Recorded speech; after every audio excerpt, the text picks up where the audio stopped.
Bismillahirrahmanirrahim. Me që në emisionin e kaluar kemi folur për konceptin e shitblerjes në islam, e që pjesë e këtij konceptit është edhe kushtet të cilat i përmban kontrata e shitblerjes, atëherë në vazhdim ose në këtë emision do të flasim për kushtet e shitblerjes ose të kontratës së shitblerjes në islam.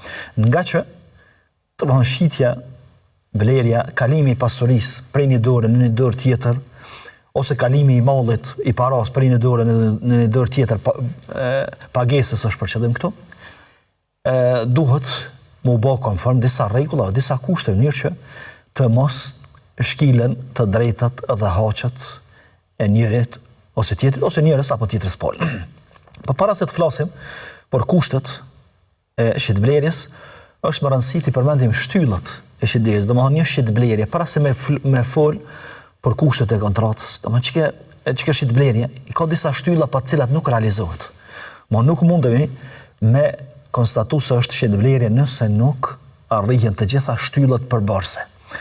E këto janë tri, domethënë shkurtimisht, tri. E para është formulimi i kontratës. Këto është për qëllim që dikush e paraqet mallin ose e propozon për me shit, ai tjetri e pranon për me ble. Domethënë thjesht ekspozimi për shitje edhe pranimi për blerje. Mirë, domethënë kjo domethënë kështu si parem mirë, po pastaj i ka disa detaje të cilat do t'i shtjellojmë pak më vonë. Shtylla e dytë e kontratës e shitblerjes janë palët kontraktuese. Dy palët ose palët themi. Kjo për faktin se a mundet një person i vetëm me lujtë rolin edhe të shitësit edhe të blerësit. Kjo na vjen si temë në vete, po kryesore në parem themi se duhet me qenë palët kontraktuese ose dy palë kontraktuese, njëna palë ose njëri person i cili e ka mallin, e ka artikullin, e ka produktin edhe e ka në shitje. Ai tjetri don me ble edhe e bën pagesën, e merr produktin edhe e dorëzon pagesën, e dorëzon parën me cilën janë marrë vesh. Ndërsa shtylla e tretë e shitblerjes është subjekti i kontratës. Do thonë artikulli i cili po shitet, po edhe kundër vlera e tij, domthonë pagesa që bëhet. Do thonë nëse realizohen këtu, atëherë konsiderojmë që kjo është kontratë e shitblerjes. Mirë, pastaj kjo kontratë, domthonë e cila e ka domthonë artikulimin ose formulimin, pastaj i ka palët që po shet, njëra po shet, tjetra po blen, pastaj edhe dihet se çka po shitet, sa po shitet, domthonë çka po ipet edhe çka po mirret, atëherë kjo konsiderohet që është kontratë e shitblerjes. Mirë, kjo kontratë pastaj ka kushte patjetër. Në mënyrë që mu ju rujt e drejta dhe haku i secillit. Domthonë se edhe shitsi ka të drejta, po edhe blerësi në këtë rast ka të drejta. E mu ju rujt secillit e drejta e vet që mos më shkel e drejta e tjetrit, sepse po ju shkel njëri të drejta, atëra i tjetri merr diçka pa hak, pa të drejtë. Ndërsa nëse ruhen të drejtat e të dyve, atëherë secili e merr hakun e vet edhe nuk i hyn hak tjetrit. E këtu të shitblerja do të kemi shumë kujdes se me i hyn hak tjetrit shumë lehtë ndodh kjo. E përmes më ndodh kjo, për ata Allahu i lartësuar në shariatin e tij, në islamin që e ka zbrit, për njerëzit ka parapo disa kushte. Këto kushte, ose para se të kalojmë te kushtet, nëse flasim pak më gjerësisht rreth këtyre shtyllave, në mënyrë që mi pas më të qarta. Për shembull, shtylla e parë. Kur jemi te shtylla e parë dhe tham formulimi. Domethënë, a është patjetër me i thon shitsi, me thon po ta shes, edhe blerësi me thon po ta blej, apo ka edhe forma tjera që mundemi me konsideru se u realizu formulimi i shitblerjes. Mirë, këtu e kemi shitblerjen me mecit. Ai që s'flet, kur don me blej, qysh i thot atina që unë du me blej? Ose kur don me shit, qysh i thot që po ta shes? I thot me shenja, që do të thot se formulimi po baj ka dhe me shenja.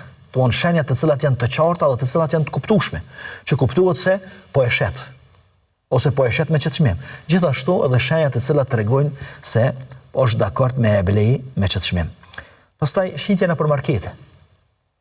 Domthonë hinti nëpër dyqane sot, edhe merr çka do me marr atë, qoftë ushqimor, qoftë diçka, e merr edhe e çon për me bë pagesën, e bën pagesën, kjo mundet ke me ndodh pa e bë asnjë fjalë hiç. Sepse çmimi është i ditur, vjen ka e llogaritë, domethënë në sistem, përmes sistemit e llogarit, jeje parët e merr kusurin, asnjë fjalë se keni ndru, edhe a konsiderohet shitblerje kjo? As konsiderohet. Gjithashtu konsiderohet shitblerje edhe kjo. Për arsye se e tham që nuk është patjetër që formulimi i shitblerjes me qenë me fjalë, po ta shes edhe po ta blej. Edhe pse e kanë përmend disa dietar të hershëm kët, madje disa dhe e kanë kushtuar që shitsi me thon po ta shes, blersi me thon po e blej. Mirë po, nuk është patjetër kjo. Nuk është patjetër, sepse e kemi shitblerjen e Mehmetit që e përmendëm, e kemi shitblerjen në shitblerjet bashkëkohore sot që ndodhin, që shumica prej tyre i kanë çmimet fikse, shkon e bën pagesën te kaca edhe e merr kusurin, pastaj i lëviz pa problem. Gjithashtu, shitblerja në qendrat e mëdha tregtare, ku janë çmimet fikse. Nuk mundesh me diskutu për çmim. Sepse e ka çmimin fiks. Të pëlqen çmimi e merr dhe shkon e bën pagesën. S'pëlqen e lën. Ndërsa të kalumën, të gjitha pazarët kanë qenë negociueshme. Domthonë deri vonë. Kur tham deri vonë, kam për qëllim deri domthonë para se me dal në forma e marketeve edhe qendrave tregtare të cilat kanë çmime fikse për artikujt që i mbojnë aty.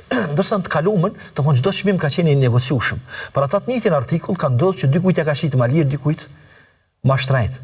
Për dikën ka bozbritje, për dikën s'ka mujt me bozbritje, varësisht prej diskutimeve që i kanë bërë mes vetë, edhe këto diskutime kanë qenë edhe mbetën të lejuara për arsye se përderisa artikujt nuk kanë çmime fikse. Atëherë mundemi me diskutu rreth çmimeve dhe edhe ashtu pazari është diskutim. Pastaj shitblerja me shprehjen po ta jap ose po ta marr. Jo po e blej edhe po e shes. Për shembull, sapo ma jep çto. Dikush e ka një telefon. Edhe nuk e thot sapo ma shet, sapo ma jep çto. Tash sapo ma jep. Kjo me ma dhon ka mundësi, me nuk kuptu me dhon me pare, ka mundësi me dhon dhurat, ka mundësi.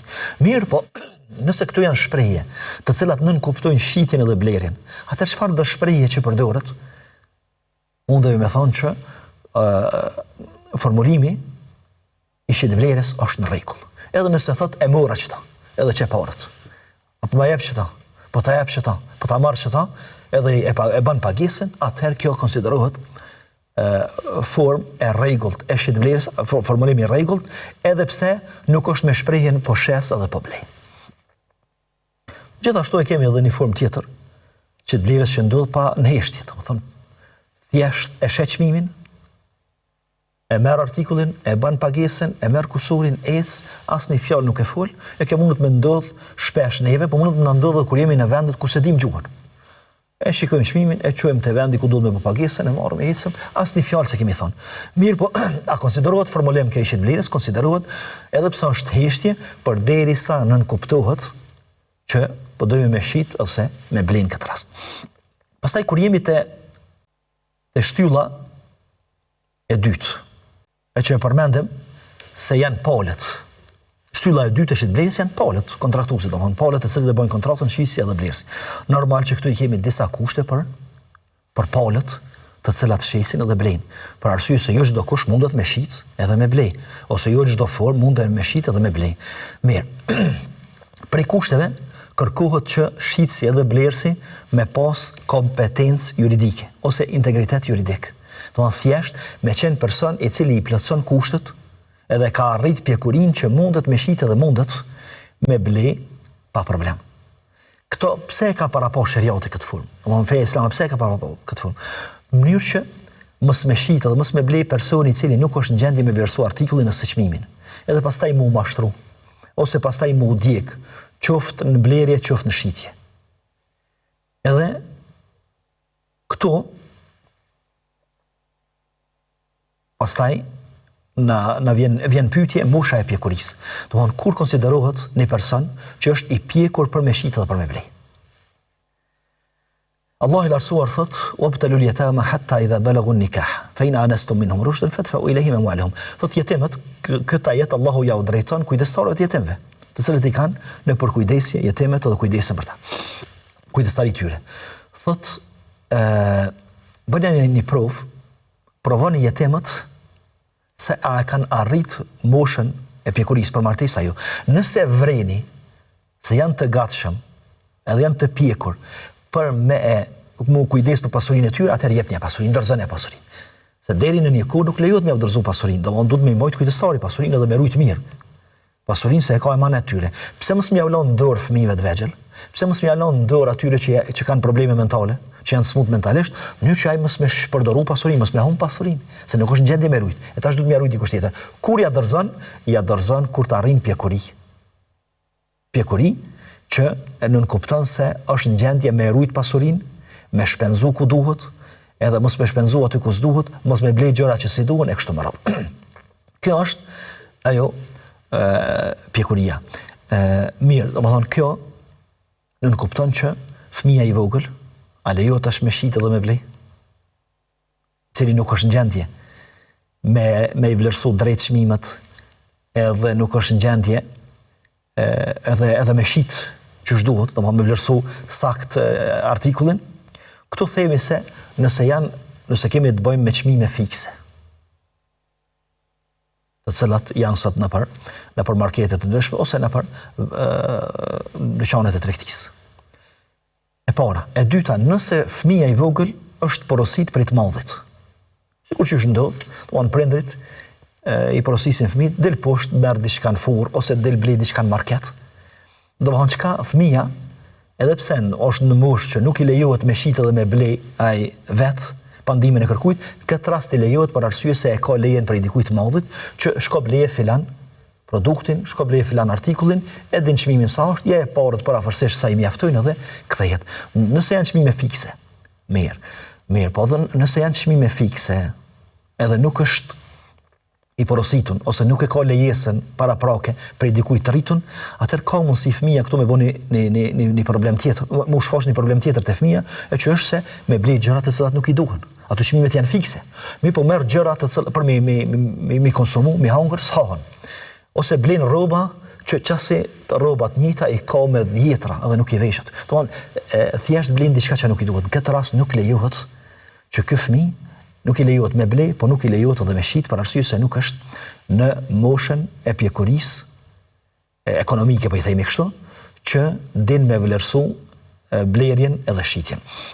Pastaj gjithashtu e kemi të smutin, i cili ka sëmundje mentale, i cili është i smut psikikisht, i çmenduri, që gjithashtu pazari i tina nuk lejohet me bë pazar me ta, sepse nuk është gjendje me vlerësu.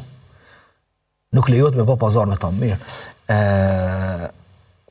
Po kujdestari i tij, ose kujdestari soi është ai i cili mirret pastaj me pazarët e tij, sepse ky është edhe ashtu është i liruar prej gjitha detyrave sheriatike. S'ka kurfar obligimi, kurfar detyrimi s'ka. Sepse nuk e ka mendjen. E çysh detyrohet? Çysh i thuhet të ke obligim këto dikon që nuk e ka mendjen, e që këtu detyrime dhe obligime ndërlidhen me mendjen edhe me logjikën. E tash përderisa nuk është gjendje me bë këtu, atëherë nuk është në gjendje edhe me bë pazarin me shit edhe me blej. Gjithashtu e kemi edhe të dehurin. I dehuri, a lejohet me bë pazar me ta jo? On thjesht na hin lokal. I dehuri don me blej diçka. Edhe shumë që është i dehur, domethënë deje e thellë që s'din as çka flet as çka thot. A ban me bë pazar me ta, as ban me bë pazar me ta? Ose e shohim që është ushit, po është i dehun. Shitsi është i dehun komplet. A ban tash me bë pazarin me ta? E përmendin dietarët e hershëm, shumica dietarëve thonë që po. Sepse i dehuri, muslimani në esencë ka të ndaluar me udej, me pi alkool edhe me udej. Përderisa udej, ajo është udej me dëshirën e vet, edhe i bor të gjitha përgjegjësitë. Edhe shet, edhe domthonë i llogaritet i vlefshëm, edhe akti i shitjes, edhe i blerjes, nëse e humb, atëherë pas vetën qaf për arsye se dehjen e ka shkaktuar vet. Mirë, po një pjesë tjetër e dietarëve, prej tyre Abu Yusufi, domthonë është prej fukahëve të mëdhej, pastaj Imam Tahawi, pastaj edhe dietarët e mëdhëpit Maliki thënë që jo. Për arsye se i dehuri nuk është i ngarkuar me dispozita sheriatike sepse nuk e ka mendjen. I ngjan të çmendurit këtë rast. Sa i përket ngarkesave domthonë ngarkimit me detyra sheriatike ose sa i përket veprimeve të tij, domthonë nuk është s'ka mendje. domthonë mendja i ka humbur. Edhe me këto, për këtë argumentojnë me ajetin kuranor ku Allahu i thot besimtarën në fillim, para se me ndalu alkoolin përfundimisht, i thot o ju që keni besu, mos ju afroni namazit duke qenë të dehur. Do mësini namaz duke qenë të dehur për arsye se nuk ju vlen namazi sa jeni të dehur. Ky ajet ka zbrit kur ka qenë alkooli, domthonë nuk ka qenë ndaluar përfundimisht, por vetëm ka zbrit ky ajet për me kufizu kohën e konsumimit të alkoolit. Pastaj ka zbrit ajeti përfundimtar që e ndalon përfundimisht pirjen e alkoolit. Gjithashtu, e kemi në ngjarjen kohët pejgamberit alayhi salatu wasallam, një person vjen te i dërguar Allahut, thotë i dërguar Allahut pastram. Domthonë ndëshkimin që e meritoj se kam bë zinë. Kam bë kurvri jashtë urtësor. E pejgamberi alayhi salatu wasallam e kthen herën e parë, e kthen herën e dytë, e kthen herën e tretë. Herën e tretë i pyet shokëve, thotë mos është i dehur. Mos ka deje. Prej këto, këta dietarë kanë kuptuar që sikur ti shkon i dehur, pejgamberi alayhi salatu wasallam nuk kish mja pranu të pranimin që e bën ky përfojën që e ka dhënë. Pse? Sepse i dehuri është jashtë vetës, nuk është më vetja, nuk është më mendje, është sikurse i shmend, edhe kjo është ndoshta më afër të vërtetës që me dehurin nuk lejohet me shit edhe me blej. Kjo, domthonë ky diskutim i dietarëve është për të kaluamën, që e përmendëm më herët që çdo pazar është bë në saj aty diskutimit, pastaj tentimit për me ul çmimin nga blersi, për me ngrit çmimin nga shitsi e kështu me radhë. Ndërsa sot që janë çmimet fikse, a lejohet me i shit edhe me i blej, mirë kish me qenë që mos me i shit edhe mos me blej prej tij përderisa është në këtë gjendje. Mirë, po nëse janë nevoja elementare ti, ose e dim që i duhen gjërat të cilat janë të përditshme, edhe janë çmime fikse, atëherë nuk prish punë, në këtë rast me shit, edhe me blej prej çmendurit, po edhe me i shit të çmendurit. Pastaj, kusht tjetër që është për palët kontraktuese në shitblerje, është aprovimi i palëve me dëshirë, do të thjesht me e bë shitblerjen me qef, pa asnjë imponim, pa asnjë detyrim, sepse nuk ka akt të vlefshëm në të cilin ka imponim ose detyrim. Kështu që nëse blehet edhe shitet me dëshirë, me vullnet, pa asnjë formë të detyrimit, atëherë në këtë rast pranohet shitblerja e dy palë. Për ndryshe nëse ka imponim ose nëse ka detyrim, shitblerja ose akti i shitblerjes është i pavlefshëm sipas shariatit. Sepse Allahu thot, o ju që keni besu, mos e hani pasurinë e tjetrit pa të drejtë, pos nëse është shitblerje me dëshirë, me qef. Nëse s'është shitblerje me qef, me dëshirë, është me imponim, është me detyrim, është me forma ndryshme, atëherë i bjen që jeni duke e hangër pasurinë e tjetrit pa të drejtë, jeni duke i bë zullëm tjetrit. Sepse ka mundësi dikush mu detyru me shit. Ka mundësi dikush mu detyru me blej diçka. Mirë, po detyrimi nuk e zhvlerëson aktin e shitblerjes, aktin martesor, çfarë do akti tjetër, i cili bëhet me detyrim, kë konsiderohet akti pavlefshëm. Pas në një rast lejohet me detyru shitsin ose blersin. Shitsin më tepër këra. Kjo vjen prej gjykatësit. Nëse borxhlita ankohen te gjykatësi për një person i cili ka borxh atyre, ka asete, ka pasuri të cilat i shfrytëzon, nuk janë nevoja elementare, atëherë gjykatësi e detyron këtë personin me shit këtu, edhe me këty borxhet që ja ka njerëzve. Për shembull, ka 2-3 makina, 2-3 kerre, i duhet vetëm një, ndërsa këni është borxh, nuk e kthen borxhin. Ose ka prona, të cilat nuk i ka, nuk është tokë bujqësore për cilës ushqehet, ose në cilën e ka ndërtuar me shtëpinë, ose i ka 2-3 shtëpi, 2-3 banesa. Edhe nuk i kthen borxhet, ndërsa borxhlic ja kërkojnë borxhin, edhe shihet që nuk po don me kthy borxhin, atëherë në këtë rast i lejohet gjykatësit me detyru këtë person që me i shit këto asete që i ka dhe me i kthy borxhet njerëzve. Për ndryshe, detyrimi e zhvlerëson çdo akt që mundet më bën mes njerëz. Pastaj kusht këto forme detyrimit mundet më llogarit kur dikush forma të ndryshme e detyron dikën me jashit. Pasurinë me jashit tokën. Kjo ka ndodhur më herët, mundet me ndodhë edhe sot, për shembull kur koqësia, që e kemi afër, qoftë me shtëpi, qoftë me pronë me tokë, do thonë për shkak të sjelljeve të tij të rana, për shkak të padrejësive, zullumeve, rrezikut që mundet me na i paraqit, na detyron me jashit. Edhe me jashit edhe më lirë se sa që është çmimi i asaj prone, real vetëm me ikë prej tij. Do thonë kjo është formë detyrimit. Mirë, këto mund me thonë që akti është në rregull mirë, po personi i cili e ka shkaktu këtë akt, këtë formë, nuk i shpëton gjinohujt. Mundet me qenë edhe forma e shitjes përmes kërcënimit. E shet, ose ma shet që të parcel, ma shet kerrin, ma shet ato, për ndryshe, ta baj kështu, të më thonë e kërcënon në forma ndryshme. Qoftë përmes rrahjes, qoftë përmes kërcënimit për likvidim e kështu me radhë, atëherë, nëse e shet nën qëtë presion, edhe bën pazar nën qëtë presion, kjo kontratë sipas shariatit konsiderohet e pavlefshme. Pastaj, kusht tjetër i palëve kontraktuese, gjithashtu është qëllimi ose serioziteti, me qenë serioz, jo me shaka.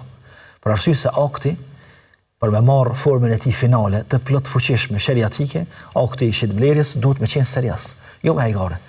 Për shembull, ta shes kerrin, hajt për ta shes kerrin. Pastaj e bëjmë pazarin, jo Allah e kum pos për shaka, domethënë nuk e kum pos me ta shit për me. Kjo domethënë e bën aktun gjithashtu të pavlefshëm për arsye se duhet me hi në shitblerje, edhe shitsi edhe blersi, duke qenë serioz. Pastaj gjithashtu kusht tjetër është që me qenë pronar të plot fuqishëm të pasurisë. Domethënë thjesht unë zotroj që ato që po du me shit, unë zotroj sepse pejgamberi alayhi salatu selam ka ndaluar me shit diçka që s'është e jemja. Edhe dikush e merr telefonin e tjetrit, për shembull, thotë po ta shes që telefon, ose pronën e tjetrit po ta shes pronën e tij, ose kerrin e tjetrit thotë po ta shes, ose ai s'është i tij, hiç edhe e bën pazarin pa dijen edhe pa lejen e pronarit vërtet. Në këtë rast, ky akt i shitblerjes është i pavlefshëm shariatikisht. Ktu bën përjashtim një formë shitblerjes, të cilën do ta trajtojmë në vete, që është shitblerja e formës selam, ku blersi e bën pagesën për mallin, për produktin, për artikullin, pastaj e pranon më vonë artikullin edhe produktin, i cili nuk është për momentin, nuk është në dorë të shitësit mirë, po shitësi garanton që ta sjell me çato specifika, me çato veçori që po e kërkon ti, ta sjell të njëjtin produkt të qysh po e kërkon ti. Mirë, këto ishin kushtet të cilat kërkohen nga dy palët kontraktuese në kontratën e shitblerjes. Pastaj kemi edhe kushtet të cilat ndërlidhen me artikullin që shitet, po këtë do ta shohim pas një shkëputje që do të kthehemi në pjesën e dytë të emisionit.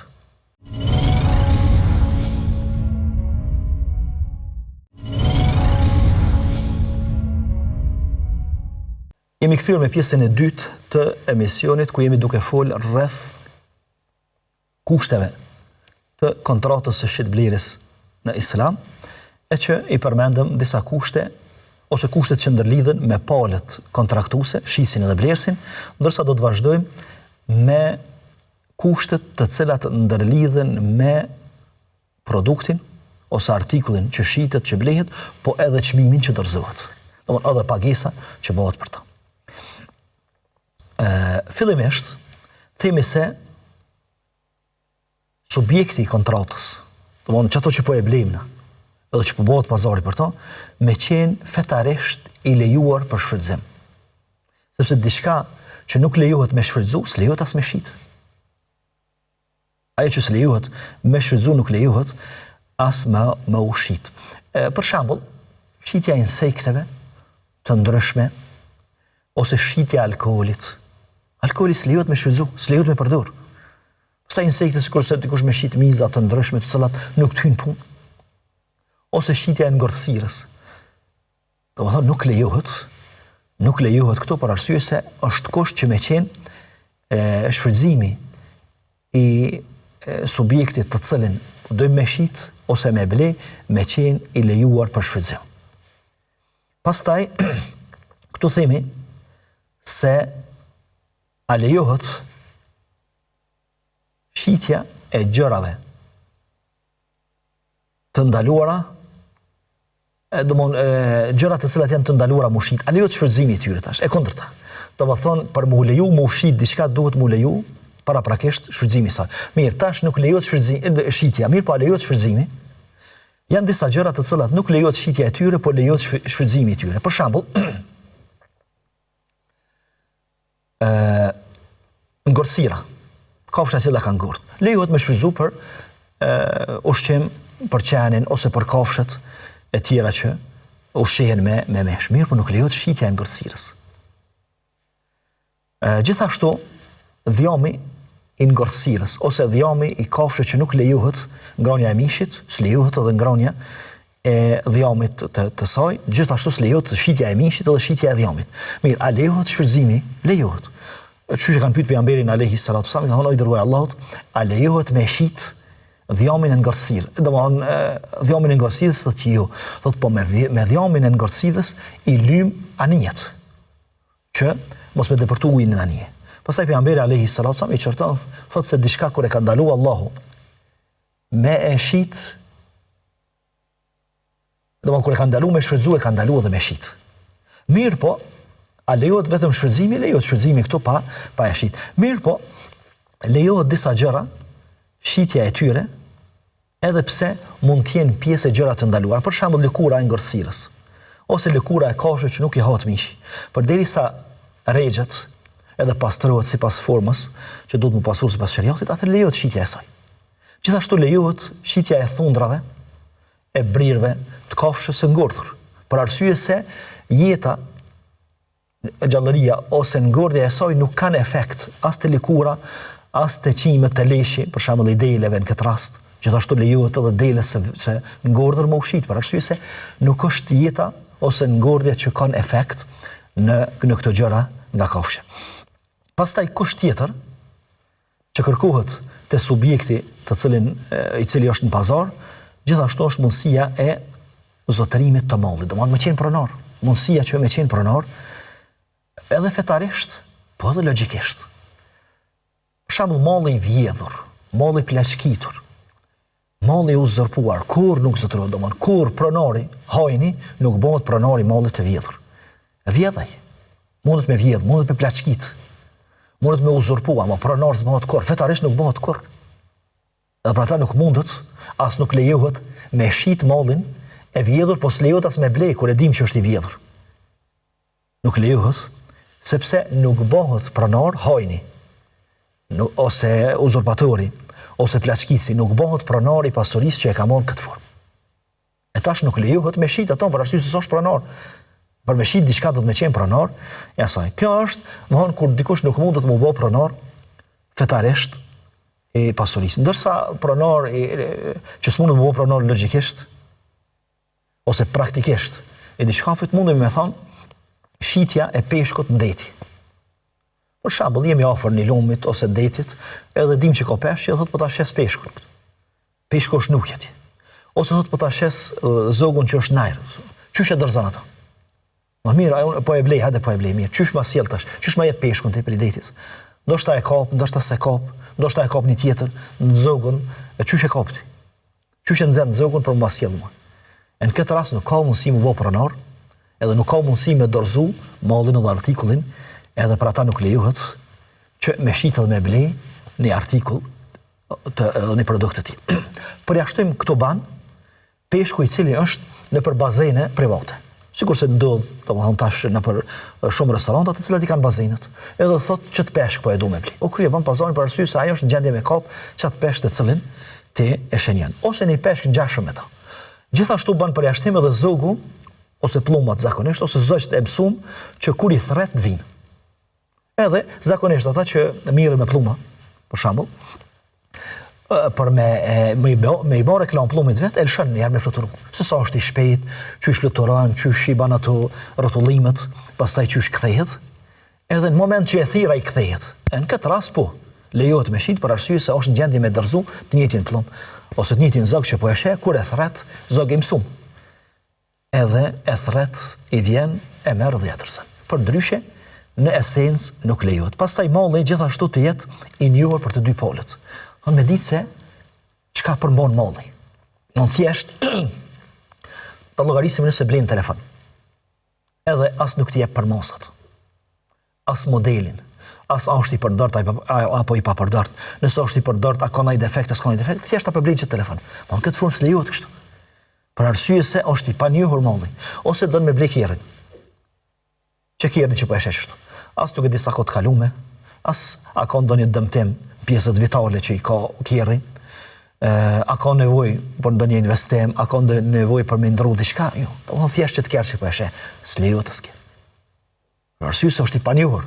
Unë po blej diçka që nuk e di çka është. Mirë. Për me bë aktin e shitblerjes, edhe në këtë rast subjekti që po doj me kontraktu, me shtim pazar, për me qenë i lejum me shita dhe me blej, atëherë duhet me i tregu specifikat. Të më thonë, kerri i ka qëtu. Të më thonë, ato specifikat kryesore të cilat ndikojnë në çmimin e kerrit. Pastaj doj me blej aparatur, doj me blej çdo që blejmë. Pa tjetër se duhet me i pas për shkrimin edhe për masat se çfarë kalibri, çfarë modeli, çfarë stili, çfarë viti prodhimit, çfarë për masa, ka gjitha këto të cilat ndikojnë në çmimin, në uljen edhe ngritjen e çmimit. Për ndryshe, nëse nuk janë këto të njohura, atëherë konsiderohet që subjekti kontraktues është i panjohur dhe nuk lejohet me shit dhe me blej në këtë formë. Sepse konsiderohet bigjas. Unë e blej një telefon mbas pamjes. Pastaj mundet më mdal më i mirë se sa që e kom llogaritë dhe që e kom pagu. Këtë rast kom fitu. Mirë, mundet më mdal më i dopt edhe më i keq se sa që e kom menu, edhe në këtë rast del që unë kam humb, jam djeg. E që pikërisht bigjozi e ka këto. Do me bigjoz, në bigjoz hin me pare, ose participan me diçka, në një artikull ose çdo që tjetë që ka vlerë treg, edhe mundesh me fitu ma shumë, mundesh me humb. Edhe këto domthon. Unë kur të blej diçka që nuk e di se sakt çka jam të blej, atëherë mundet të më dal më i mirë se që e kam llogarit ose që e kam pagu, mundet të më dal më i keq edhe më i lekë se që e kam pagu. Ose humbi ose fitoj e kështu s'ka. Domthon duhet me qenë i njohur artikull. Pastaj gjithashtu njohja e çmimeve për dy palët. Palët kontraktuese shitsi dhe blersi me ditë çmimet parafërsisht. Mirë. Kjo vjen shprehje e çmimet të cilat nuk janë efektive, nuk janë fikse, po janë të diskutueshme. Edhe mundesh me diskutu për të, pastaj mundet me mundet me izbrit çmimet me i ditë. Për ndryshe, çmimet të cilat janë fiktive, atëherë nuk çon peshke shumë, për arsye se çto çmime janë kudo që shkon, janë çmimet të njëjta ose të parafërta. Ose e blen ose merr. Për ata domthon çmimet të cilat i vendos shteti, për shembull qeveria, ose i vendosin tregtarët. Domthon bëhet zakoni tregtarëve që domthon çka produkt, çka artikull, ka që të çmim edhe është i parafort kudo që shkon. Atëherë këtu nuk ka shumë rëndësi unë ai një çmimet as një çmimet, a jam marr me këto produkte as jam marr, a di sa shkojnë, nuk e di sa shkojnë. Domthon thjesht ato janë çmime fikse. Ose e blen ose e merr, domthon s'mundesh me diskutu. A nëse është çmimi i diskutueshëm, atëherë kërkohet që me i ditë. Domthon parafërsisht çajo që po duam me blej unë sa ka vlerë pasor. Domthon kerrin e qëti viti, me qëtu përmosa, me që ka shtë kalume, në pazar sa e ka shmimin kë. Nëse se di ju në qëtu, atër letë mundem mu djek, ose ndoshta shqitë si nuk i din këtë shmime, gjithashtu mundet mu djek edhe haj, edhe unë me fitu këtë ras 2 herë. Me fitu, të mund që po e blej, po edhe dyta me fitu ma tepër, me marë ma tepër sa që kam pagu. Mirë, nëse çmimet janë të vendosura fiktive, qoftë për qeveris, qoftë prej lokalit afarist, ose biznesit, ose qoftë prej ndonjë forme tjetër të menaxhimit bizneseve, ndonjë odë ekonomike ose çdo që është, e cila vendos çmime të parafarta, atëherë në këtë rast lejohet mu bë pazari për atë subjekt ose për atë artikull, produkt, edhe nëse nuk i dim çmimet. Mirë, nëse nuk i dim çmimet, gjithashtu. Mirë, po e kushtëzojmë pazar që masi ti kuptojmë çmimet, nëse na del që kemi kum blema shtrajt e kthej, ose shici thotë, nëse del që kom shit më lirë se sa që është çmimi real, gjithashtu e kthejmë pazarin. Edhe këtu lejohet, për arsye se nëse zbulojnë që nuk ka qenë çmimi real, sa është në pazar, në tregun ditor, atëherë e kthejmë, domethënë kontratën edhe e anulojmë. Mirë, nëse shesin edhe blejnë, duke mos i ditë çmimet, duke mos i njohur çmimet, edhe e përmbyllin kontratën edhe i thënë, po e shesim, po ta shes edhe pe blejnë, edhe mos ka me kthy u bosh ka mo, atëherë këtu s'lejohet. Për arsye se këta që nuk i dinë çmimet, ka mundësi me ju dalë diçka e papritur. Ka mundësi me dalë më tepër sa që e ka çmimin real, ka mundësi me dalë më pak se që ka çmimin real. Tash kur djegët një napal, qoftë shitsi, qoftë blersi, s'ka mundësi me kthy. E përderisa s'ka mundësi me kthy, atëherë konsiderohet që edhe forme bigjozit, po dhe konsiderohet që e kemi hangur pasurinë e tjetrit pa të drejtë, pa hak. E kemi shfrytzuar mosnjohjen e shitësit. Në këtë rast, mosnjohjen e çmimeve nga ai, edhe e kemi blerë malir. Ose shitësi ka shfrytzuar mosnjohjen e çmimeve tek blersi, edhe ja ka shit më tepër se sa që e ka çmimin real. Këto janë kushtet të cilat ndërlidhen me 3 shtyllat e kontratës së shitblerjes, dhe e përmendëm më herët që shtylla e parë është formulimi i kontratës, domethënë po shes, po blej, po e marr, varësisht se qysh mirën vesh palët përderisa është formë që nën kupton shitjen edhe blerjen. Pastaj i kemi 2 palët kontraktuese edhe e kemi subjektin ose artikullin të cilin e kemi në pazar, secilin e përmendëm që i kanë kushtet e veta. Pastaj në formë të shkurtër për i përmendni edhe specifikat e kontratës së shitblerjes. Fillimisht, kontrata e shitblerjes konsiderohet e plot fuqishme. Edhe ligjërisht e pranume, edhe nuk lejohet me e prishmo në parem, nuk lejohet me e kthymo kontratën, nëse plotësohen shtyllat edhe kushtet të cilat i përmendëm. Pastaj, nuk lejohet shfuqizimi i kontratës nga një napal. E kemi bë pazarin, kam mbaru koha e pazarit është kry edhe kontrata, edhe tash njëri don me e prish pazarin edhe me kthy kontratën, nuk lejohet nëse nuk pajtohen 2 palët. Përderisa kam mbaru koha. Pos nëse shfaqet ndonjë arsye për me e shfuqizu kontratën. Për shembull, e kemi bë kusht shitblerje që po e pravoj një 3 ditë, ose po e pravoj që kaq ditë, nëse ma mërmenja e vazhdojmë pazarin, nëse ma mërmenja e kthejmë pazarin, edhe e anulojmë kontratën, këtu nuk prish punë. Domethënë, kontrata alo nuk është e plot fuqishme përderisa nuk vjen koha ku e merr formën e saj përfundimtare të plot fuqishme. Ose del ndonjë e papritur në artikullin që e kemi blej. Për shembull, e kemi blej për të 3, na ka dalë për dort. E kemi blej për të shëndosh, na ka dalë me defekt. Atëherë në këtë rast, ky që është shfaq defekti edhe që konsiderohet që i është bë pa drejt, ka plotësisht të drejtë me anulu edhe me shfuqizu kontratën. Gjithashtu, specifik tjetër është se palët kontraktuese, përderisa janë në vend takimin e kontratës, përderisa janë mbledhur në vend për me bë kontratën, qoftë vend takim fizik, qoftë virtual, domthonë përmes rrjeteve, përderisa nuk largohen prej atij vendit, e kanë plotësisht të drejtën që me e kthy dhe me shfuqizu kontratën, edhe pse e përmbyllin kontratën edhe e merr formën përfundimtare, përderisa nuk janë largu, edhe nuk janë shpërndar prej vendit ku janë taku për me bë kontratën, atëherë munden me anulu dhe munden me shfuqizu, sepse pejgamberi alayhi salatu wasallam thotë el bay'ani bil khiyar ma lam yatafarraqa.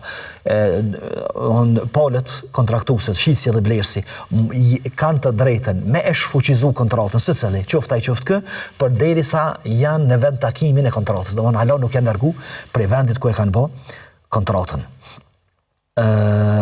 Gjithashtu është se në vend takimin që kemi bë kontratën, duhet mu bë ose pranimi i pagës për artikullin, ose dorëzimi i artikullit. Por nuk lejohet për i 2 palëve me qenë shitja verësi. Domethënë, unë shes diçka, ti blen diçka, unë as unë s'ta kam dorëzu mallin, po as ti nuk e ke bë pagesën. Domethënë, të 2 palët verësi kjo nuk lejohet, kjo formë, po njëna on patjetër se duhet me qenë fizike, ose me dorëzu artikullin, mu bo pranim dorëzimi i artikullit, ose pranim dorëzimi i pagesës. Gjithashtu edhe takimet virtuale, përmes rrjeteve edhe formave të ndryshme të komunikimit që janë sot, e marrin dispozitën e takimit fizik, përderisa është më thonë kontakti, është i drejt për drejt, edhe bëhet biseda pa ndërprerje, pa probleme, domethënë i dëgjon fjalët secili fjalët e palës tjetër, edhe kthen përgjigje, i merr fjalët edhe kthen përgjigjet, atëherë ky takim, edhe pse është virtual, e merr dispozitën sikurse me qenë takim fizik, sikurse me qenë në një dhomë të bashkuar aty fizikisht. Këto pra ishin kushtet, fillimisht shtyllat, kushtet, po pastaj edhe disa specifika të aktit të shitblerjes në Islam, e që më të vërtet këto kushte, këto rregulla e bojnë një akt të veçantë, e bojnë specifik, akt i cili nuk i hin hak askujt, i harron të drejtën secillit, i harron pasurinë secillit, edhe shitësit, edhe blerësit, dhe i jep me kuptu atyre që ka diçka më tepër se sa shitja edhe blerja, e që është rujtja e dinitetit, rujtja e fetarisë, edhe mos ngrënia e pasurisë së tjetrit pa të drejtë.